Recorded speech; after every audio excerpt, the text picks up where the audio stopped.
Good morning and welcome to Moments with Melinda. I am your host, Melinda Moulton, and my guest today is Jon Erickson. Hey, Jon. Hi, how are you? Hi, thanks for being on my show. I'm so excited to talk to you. Oh, it's my pleasure. Thank you. Well, let me tell my viewers a little bit about you. Jon Erickson is the Blittersdorf Professor of Sustainability Science and Policy at the University of Vermont. He is a faculty member of the Rubenstein School of Environment and Natural Resources and a fellow of the Gund Institute for Environment. Does that sound right? That sounds great. Well, it's a lot of things. You are a man of a lot of things, of talent. You're a Renaissance man. Now, I first met you when we were working on the local currency project. And so I'm going to bring up Will Rapp, who just passed away the other day. And he was the one who pulled me onto that project. I want to say to my viewers and to all of Vermont and to all of the world that our hearts are with Will and his family and all who loved him so dearly. Will was someone, Jon, who did subscribe to your way of thinking about the world and how everything is connected to our environment, including our economics.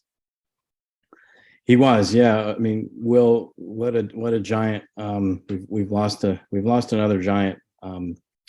Him and I had many conversations, many debates over economics and the future of the Vermont economy. And he always was so giving with his time. He met with our students. He hosted them down at the Intervale. He was on our board of advisors at the Rubenstein School. He was just so generous with his ideas and enthusiasm. And boy, you want to talk about an eternal optimist. It was Will Rapp. No kidding. Way too young. Well, thank you for that, Jon. Can you tell us a little bit about your early life and who would you say had the greatest influence on you choosing the path you've taken in your life? Well, I grew up in a single parent home with my mom. So I would say my mother always and everywhere had a pretty big imprint on my life. Two younger brothers.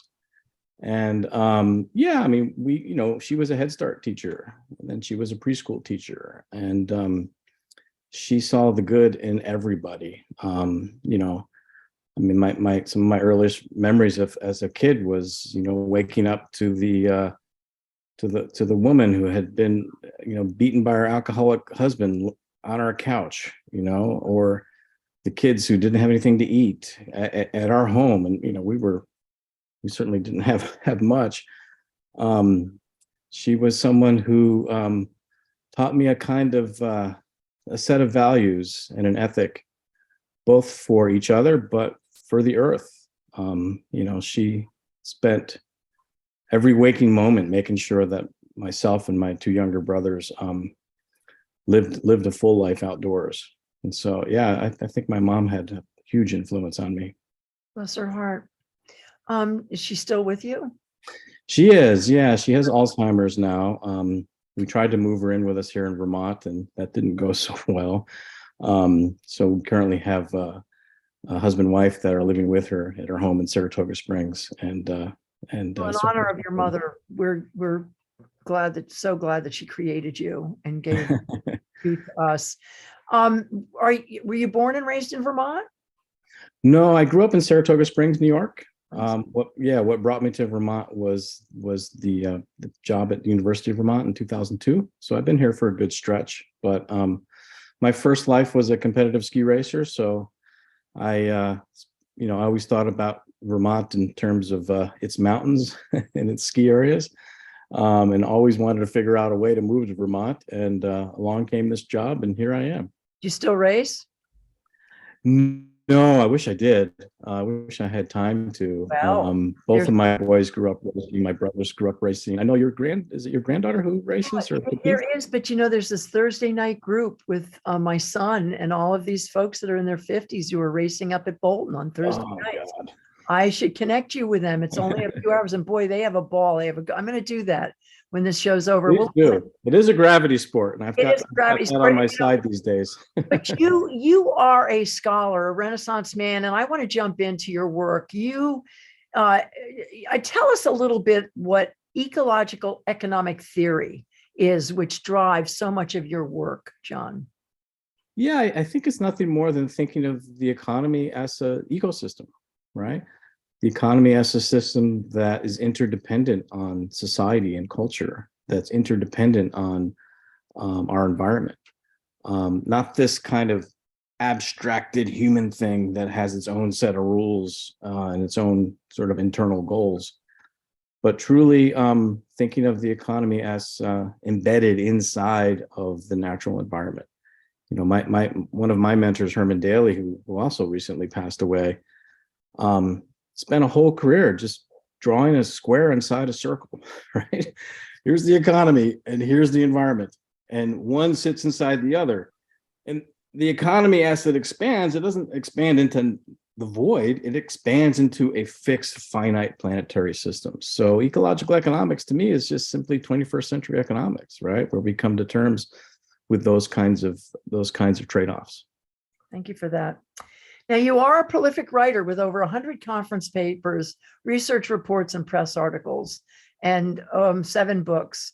Your bio is extensive and deeply impressive. Now, you just finished what I believe may be your 7th book, The Progress Illusion, which was released just a couple of weeks ago. Tell us about your new book, which has been described by James Speth as a story that is as deeply disturbing as it is hopeful. You describe an emerging brand of economics that shifts our focus from the GDP to well-being. And you have said that economics, as currently taught and practiced today, will ensure a planetary path to ruin. Can you talk to us about that, Jon, in this new book? Yeah, I mean, this is in some ways my midlife crisis book, right? It's a reflection back on my career, thinking about our struggles, our push, our due diligence to try to reform both the study and the practice of economics, to make economics more human, to make economics a study of resilience and sustainability and equity, to move economics away from its obsession with growth and competition and towards something that is focused more on cooperation and care and stewardship. So, you know, the kind of economics that I was taught in school was born in the late 1800s. And it was, you know, tweaked a little bit in the 1930s and 40s by Keynes and others, you know, in reaction to the Great Depression. But, you know, during the Reagan-Thatcher era, during the 80s, when I grew up and was sort of told by my father, go study economics, greed is good, right? This is the way to think about society's problems. It's sort of left us with problems of a growing economy, and then the solutions that are presented are to grow the economy some more. It's kind of what they say in Alcoholics Anonymous, right? That if you think you can, you know, solve problems with the same type of thinking that created the problems, that's a little bit delusional. It's a kind of insanity. So yeah, this book is going back, looking at my own upbringing, thinking of myself as a white American male who was in high school in the go-go 80s, and thinking about all those other white American males that have gone out and forged ahead in economics and forged ahead in business and have kind of, you know, drank the Kool-Aid of greed is good, and my reflection on what went wrong and how we can fix it. Well, you spoke earlier about Herman Daly, who you said just passed away, and I'm sorry about that. He was emeritus professor at the School of Public Policy at the University of Maryland. And he said in the foreword of your book, the errors of economics are disastrous, and we are currently suffering from them. Now, you call humanity greedy and independent. And during your entire adult life, you have worked to merge human compassion, cooperation, and interdependence and stewardship with our economic well-being. Is that so? Yeah, that's been the journey we've been on to build a more ecological economics, to build an economy that recognizes first and foremost that we are interdependent, right? We depend on each other. You know, we're a social primate species. We depend on community, we depend on family, and we depend on our environment. And that when we grow the square inside the fixed circle, it creates problems. Especially on a planet that's just crossed the 8 billion people mark. Have you read the book Sapiens? I know the book, but I haven't read it yet. No, but You have to read it because the modern sapien is the greedy, warlike, and we wiped out 7 other sapien groups. So you should read the book because it really, it's I think it'll resonate with you in a very big way. Now, you were born in 1969 yes. at the height of the 60s revolution of my generation. Do you think we have evolved very much from those days of rebelling against the status quo and seeing the world as we felt it should be and not as it was? Well, I reflect on this some in my book. I think in many ways we've gone backwards. I compare my generation to my parents' generation, and I compare, my mother and father, looked to someone like Kennedy and bought into the idea that, ask not what your country can do for you, but what you can do for your country. My generation in the greed is good 80s, grew up with a president who was saying, my job is to get government off your back. Government is the problem. It's not the solution. And the so-called neoliberal turn that took a course that reduced all social relations to market logic. And I talked some about, the sort of early warnings that were put in place in the 1940s and 50s. In particular, the political economist Karl Polanyi, who wrote a book while he was actually in Vermont called The Great Transformation. And he warned about the coming of a market society, right, where market principles overwhelmed social principles, pushed aside democratic institutions, created a kind of society led by corporate profits and corporate control. And so, unfortunately, I think some of those what's the word? I can't say the word. Some of those future-looking books written in the 40s and 50s have largely come true. So how important is your work today to help save ourselves from the planet that is heating up? Vermont in the last 50 years has seen its temperatures rise 4 degrees in the winter and 2 degrees in the summer. So is the human race salvageable? Well, I hope so, but in my darker moments, I feel like what we're doing is preparing for the alternative when the next crisis happens, when the civilization built on market logic fumbles. And we see this, coming out of, for example, of the Great Recession. We saw all of a sudden a lot of mainstream writers and mainstream economists start to talk like and think like ecological economists. We saw this during the COVID crisis, right? Where, communities started to realize what is essential work, right? And what makes the economy tick. And communities that had good social safety nets and had neighbors and had informal economies were able to weather the storm more than those communities here in the US and around the world that were fundamentally dependent on an international supply chain. So there's these warning shots all the time, right? And then the powers that be say, it's our job to get us back to normal. And I feel like this time around, maybe I'm naive, but this time around, people are saying, hey, we don't want to go back to normal. Normal was in crisis, right? Normal was a planet that is dying. Normal was a highly inequitable income and wealth distribution. Normal was putting more and more power in the hands of fewer and fewer people. So each time these kinds of crises happen, each time the pendulum swings, feels like ours in ecological economics and other kind of more diverse perspectives of the economy start to become more relevant. So talk to us about your vision for the new economy. And is it taking root around the world? And if not now, when will it? How much time do we have? I think so. I think there's a lot of resistance. There's, for example, a very, very vibrant social movement that many people call degrowth or a-growth or post-growth, right? Imagining what the future would look like that didn't fundamentally depend on always and everywhere growing the economic system. Growing the economic system by creating more and more debt, right? More and more claims on the future, more and more reliance on a system that is controlled by the very, very few. Degrowth asks us to start asking and regulating an economy more effectively, right? To say that why are we investing in more and more fossil fuel infrastructure, for example, when we should be getting off of fossil fuels? We see cities and towns and counties across the United States starting to put in bands of new fossil fuel infrastructure, right? Here in Vermont, I testified when we were looking at expanding the natural gas pipeline through Vermont and said, look, here's the math. When you put in a new pipeline, it creates a kind of path dependence, right? A kind of decade-long dependence on this new infrastructure. We need to stop building this new fossil fuel infrastructure. We need to learn to live better with less. We need to get off of carbon-based fuels as soon as possible. And really the only effective way to do that, to make that transition from carbon to renewables, is with a smaller economy, a more nimble economy, a more resilient economy, an economy that provides for all rather than, hopes that it'll trickle down from the very few. So how do we conquer the greed and the separation of minds and hearts that we experience today in order to institute a new way of economics and environmental sustainability?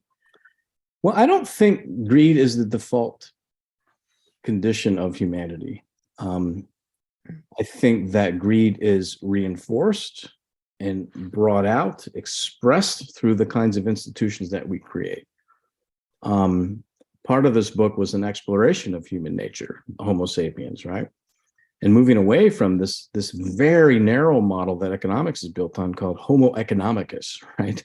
This rational actor, this rational person, an individual at a point in time who always wants more, who doesn't think about those around him or herself. It's usually a him in these models, and doesn't even think about the future. My exploration of economics and the areas where economists are cooperating with other fields, such as the neurosciences, such as the behavioral sciences, such as sociology, anthropology, natural sciences, ecology, like my field, you find a very different caricature of the human being, right? A human being that is more oriented towards the group, a human being that values family and love and care and compassion. So I think in many ways, we've created kind of institutions and educational institutions like my own that teaches this economic worldview. That's been kind of a collective brainwashing. And in fact, I think it's very easy to reverse that. So in some of my work, when we work at community levels, you see the full expression of humanity come out. You see the greed is good put to the side. You see this sort of selfish actor model that economists preach isn't actually viable in community settings. So I think there's a lot to embrace on that side of the human persona and suppress the side that's sort of that tends to be a male-oriented side that has led to war, competition, and destruction. The word sustainability today really freaks me out because I don't think we can sustain what we have anymore. I think we really need to talk about adaptability. Isn't your research about adapting new ideas to forge new economic policies going to help sustain human life? I think so. And it's also about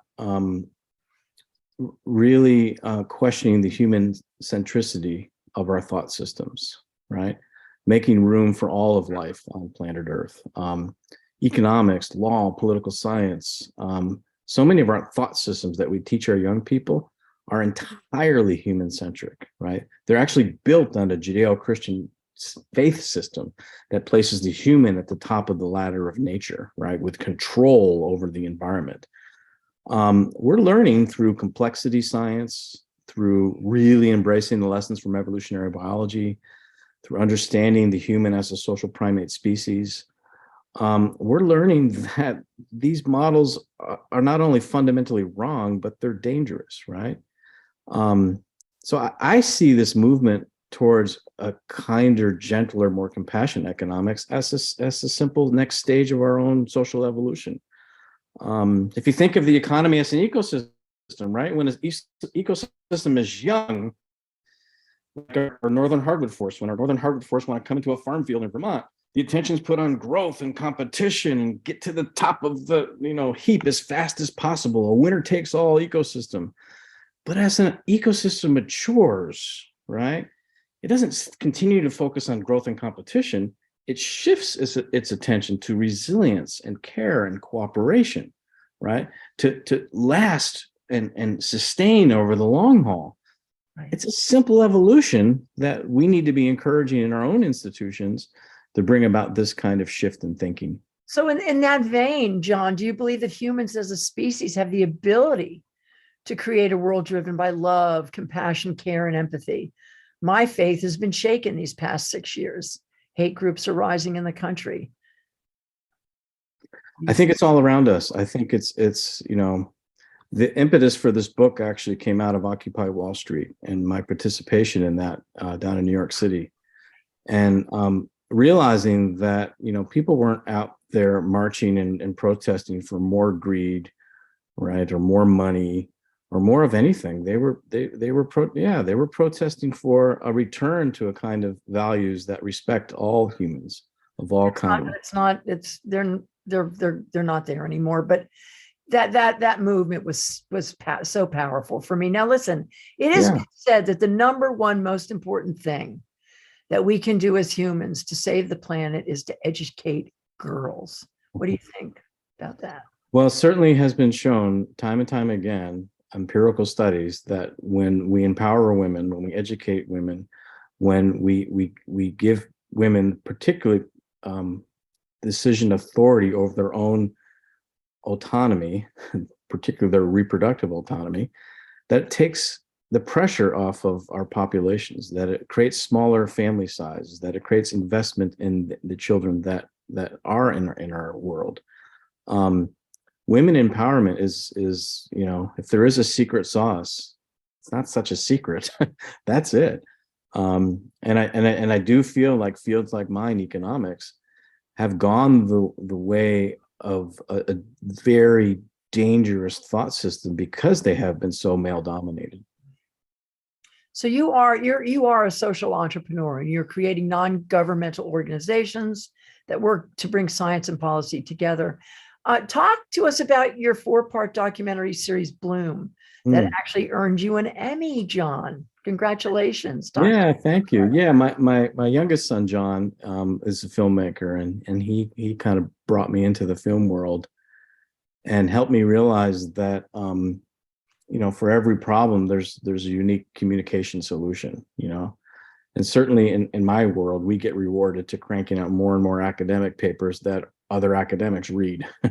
Now, that's part of it, right? You have to sort of push along your own discipline and your own thought systems. But I came to documentary filmmaking really as a leverage point. And so, yeah, we made this 4-part PBS film, Bloom, to really look at the fate and state of Lake Champlain, working with my colleague Vic Ladagno, and we started a media company called Bright Blue Eco Media, which then led to other projects. Our most recent one was working with my colleagues Jacob Smith and Catherine Goldman on a film called Waking the Sleeping Giant, where we followed around the Sanders campaign throughout 2015 and 2016 to really try to understand what was happening in the United States. What was Senator Sanders stirring up, right? How was he kind of creating this appeal to a more compassionate, caring economic system, right? Which is, you know, a big theme in my own work. So yeah, I have found, as with you, documentary filmmaking is a vehicle of communication, a visualization of alternative futures that's much, much more powerful in many ways than writing a book or writing another paper. You have to wonder, when you think about Al Gore and Bernie Sanders and all these great people who could have been leading our country, about the divine intervention that they were not elected. Do you remember the bird that landed on the podium when Bernie was talking to like 25,000 people in that city? Yes. Do you remember that? I do remember that. That was amazing. His reaction was the best, right? And it sat there for 5 minutes. I mean, it was just, that was a moment where, well, it did seem like some sort of divine intervention. There definitely was something divine there, but Bernie is so divine. So there is so much that you have done and are deeply involved in today to help save our species. What is the most important thing that humans can do to support your belief that we can heal the planet through our economic governance? Well, it's hard to boil it down to the most important thing. Well, maybe give me 5 or so 3 many for our things that viewers. You know, where my hope comes from is, and this maybe sounds cliche, is from young people. You know, I mean, again, I think about my generation and when I was in high school, when I was going to college, we grew up in this hyper individualistic society, right? And a society that really put power into the hands of white men like myself. And I've of course benefited from that. I see a turn that's happening. I see our young people now, every year I'm a year older and my students are the same darn age.